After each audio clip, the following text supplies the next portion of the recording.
Hey guys, welcome to another episode of the Vinyl Den, your channel for record collecting by record collectors. I'm Nick. It's Tuesday, time to talk about some new releases coming out this Friday, November 22nd. We're getting close to Record Store Day, Black Friday, but there's about 450 albums coming out this week. I got 14 on my list for today.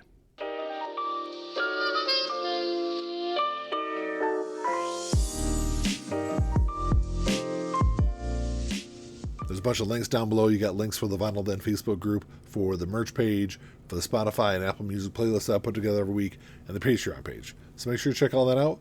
Like always, if you enjoyed the episode, make sure you give me a thumbs up, hit that subscribe button down below, and make sure you hit that notification bell so you're notified every time I release new episodes. Like I said in the intro, there's about 450 albums coming out this week. I'm only going to talk about 14 on the show, though, Chase. Or something I don't talk about, make sure you drop me a comment down below. Let me know what you're looking forward to grabbing this week. And like always, if you're unable to find these in your local brick and mortar stores, they should all be available online. I'll put links down below in the comments section for them. You can also always go over to the Vinyl Den store on Amazon. There's new releases on there. There's pre-orders on there. All sorts of cool stuff to check out. A couple of big new releases coming out this week. The first one is Smashing Pumpkins' Aghori, Mhori, May, which I'm pretty sure it's how you say that one.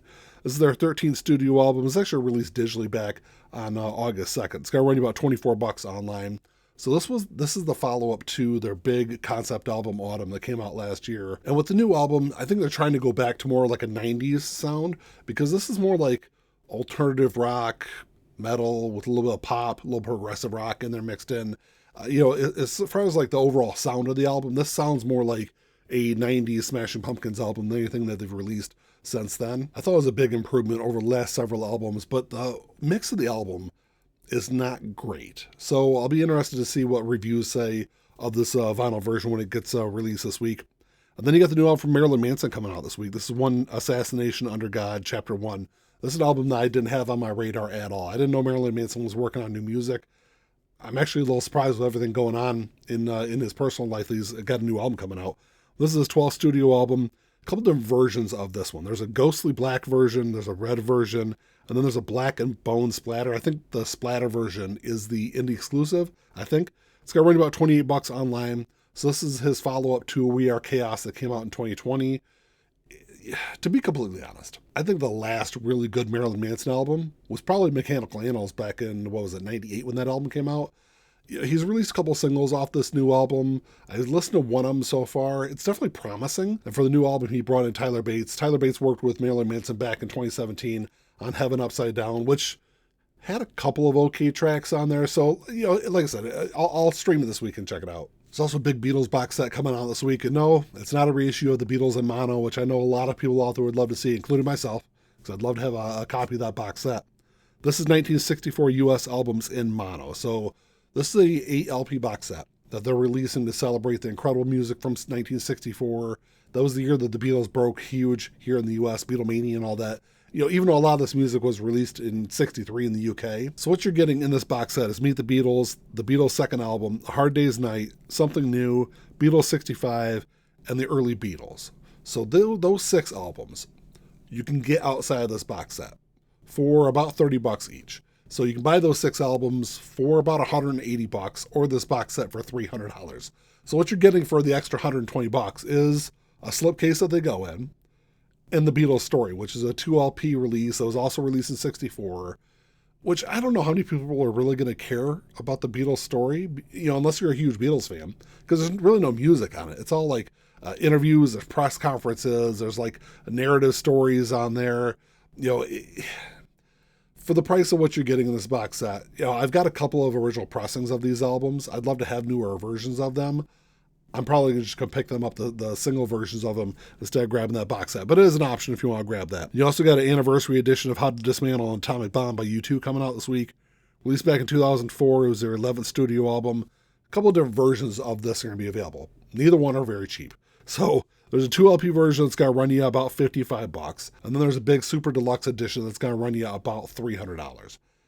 This is an album where, I love this album, and I think it's the last really good album from U2.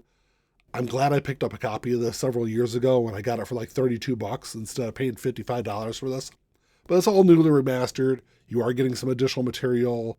There's so if you're buying the super deluxe edition, it comes with How to Reassemble an Atomic Bomb, which is like almost kind of like a sister album with it. It's got 11 tracks on there. 5 of them are all unreleased tracks. You are getting a live show in this box set also. So you are getting extra material. $300 for a one album box set is a lot for me, you know, especially when you got other bands that are releasing box sets like this for like $150. I think is a much more reasonable price for what you're getting in this. But if you're a huge fan of this album, that time period from U2, you know, it might be a good one to look at. There's also a 35th anniversary edition of Dr. Feelgood by Motley Crue coming out this week. Released back in 1989, it was their 5th studio album. So you got a 3 LP super deluxe edition. It's going to run you about $181. There is a single LP version of this available also for $27. As far as the albums go, it's going to be the same. They're both newly remastered. I'm sure they're going to both sound fantastic. But they're both going to be available on this like green and black marble vinyl. Looks kind of cool. You know, it's one of the biggest albums of the later part of the 80s. And it's an album that I've loved, you know, ever since I first heard it. So what you're getting in the super deluxe edition, you're getting the original album. Like I said, it's all newly remastered. There's 6 live tracks, 5 demos. There's a 24-page replica tour book, which if people out there don't remember, you know, when you used to go to tours back or concerts back in the day, you could buy a tour book during the show, which, you know, I completely forgot up until a couple of years ago when these started popping up in more super deluxe box sets. There's also posters in there. There's a patch. There's the same stuff that you always see in these box sets. There's a medical envelope. There's a pick.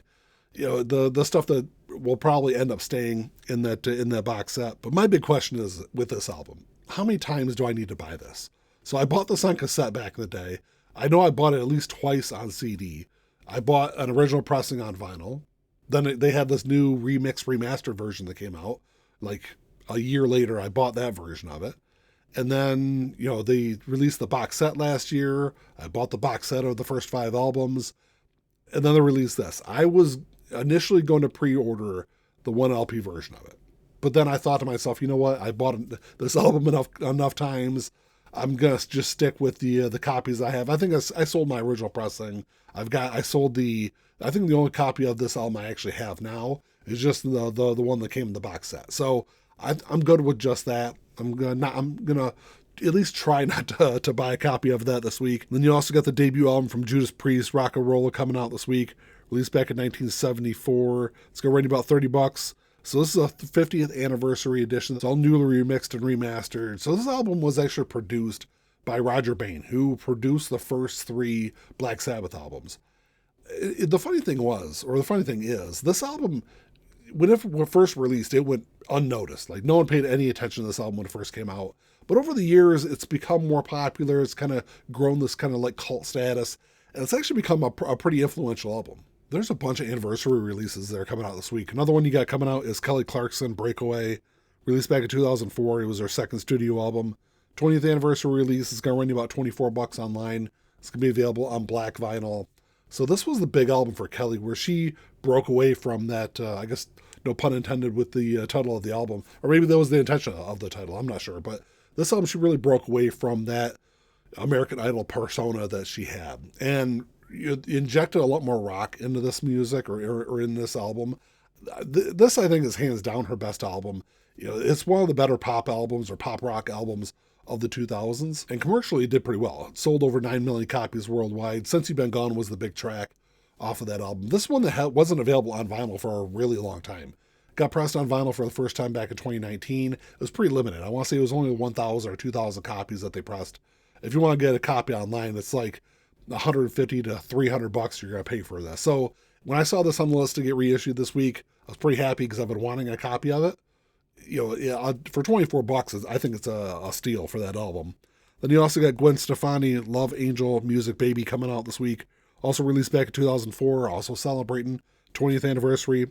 So this was her debut solo studio album. It's going to be on pink vinyl. It's going to run you about $38 online. So the 2 LP, 45 RPM version. So I was just at a record store yesterday and saw this album and saw it on pink vinyl and thought to myself, maybe I saw it wrong. Maybe this actually came out a couple weeks ago. And then once I started looking into it, the couple of copies I've seen in record stores lately are apparently all unofficial releases. But you get this pink version that's coming out this week. It's the one where she really broke away from her ska roots that she formed with No Doubt. This explores hip-hop. There's pop on here. There's electronic music on here. Hollaback Girl was the huge track that really push this album up the Billboard charts. It's one that I haven't listened to in a long time. I'll definitely stream it and check it out again this week. There's a couple of really good jazz albums getting released this week. The first one was Cannonball Adderley with Milt Jackson. Things Are Getting Better. This was released back in 1959 as Cannonball's second album with Riverside. It's got right about $43 online, which I know is a lot, but it's limited to 1,000 copies. So Cannonball recorded this album just 7 months after he recorded something else, which was kind of widely seen as one of their better jazz albums of that era. It's got Miles Davis on that one. What makes this album really good is the interplay between Cannonball and Milt. I think they really highlight each other in ways that separately other musicians really don't with them. And also helps to have, basically like a who's who of jazz musicians on this album with them. They got Wynton Kelly on here, Percy Heath, Art Blakey on drums. If you're just getting into jazz music, or if you're just getting into Cannonball's music, I would start with something else and then kind of go to this one next. So you got that coming out this week, and then you also got Duke Pearson Wahoo coming out, released back in 1965. It's going to run you about $28 online. This is part of the Blue Note Classic Series, which I love these Classic Series releases because they go through and dig out all these old jazz albums that have been available in a really long time, and they're affordable too. Like I said, less than $30. When you compare that to like a Tone Poet series releases, which is going to run you almost $40, so that's a big price difference. But these are always mastered by Kevin Gray from the original analog tapes. They're pressed to optimal.